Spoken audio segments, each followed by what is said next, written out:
I share a house.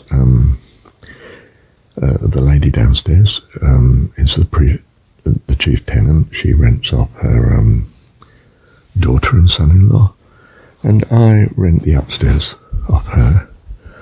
I have almost separateness of living. We share a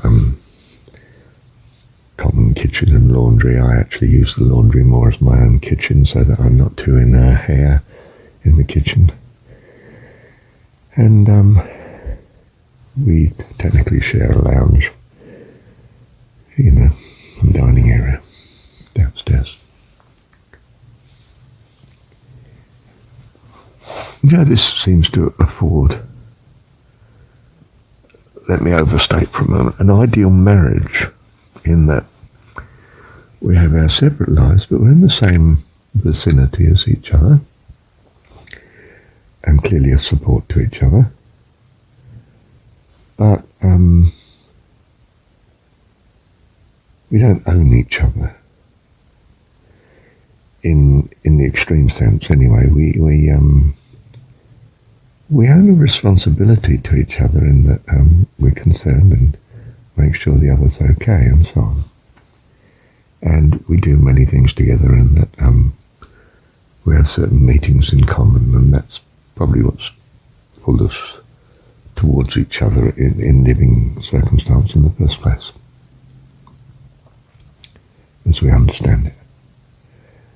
Now, we're not in relationship in some partnership, marriage type situation, but in some sense it's ideal. I mean, the trivial, well, not so trivial, but practical things like there's another person in the house.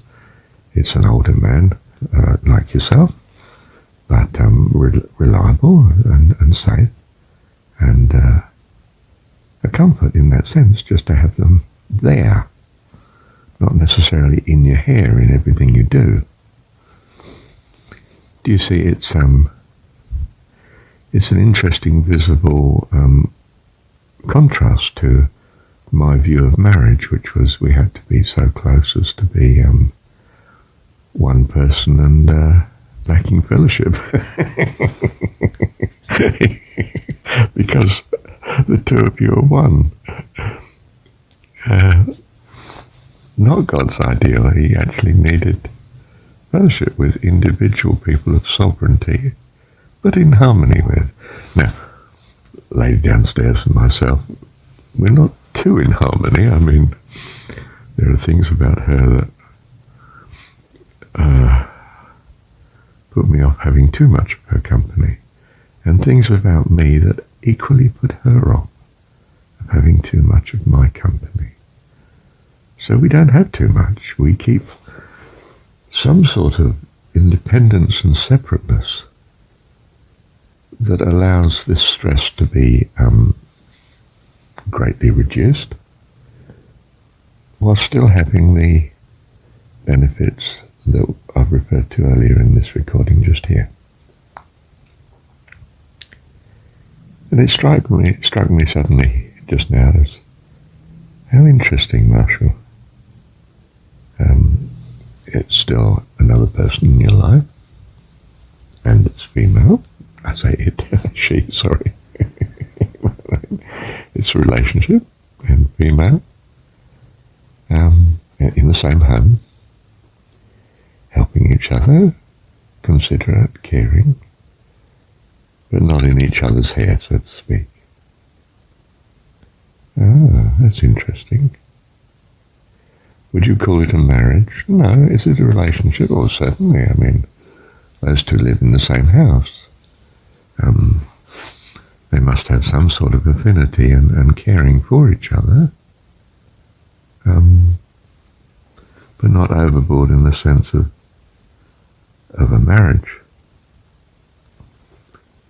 You could say, no, just a good fellowship. A communal relationship. Not quite a family relationship. That would be overstating it. But certainly a friendship relationship.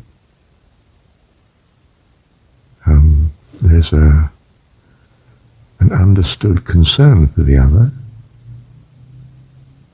and which means a responsibility in some sense to take that other into consideration, much more so than if you didn't live in the same vicinity. And in this case, I mean, sharing the same property, same house. Very interesting. Thank you, Dad. Well, what I think I'm saying is it doesn't satisfy all the personal needs of each individual concerned, her and myself. But it does satisfy some of them. And it's much better than not having such. Isn't that lovely? Thank you, Dad.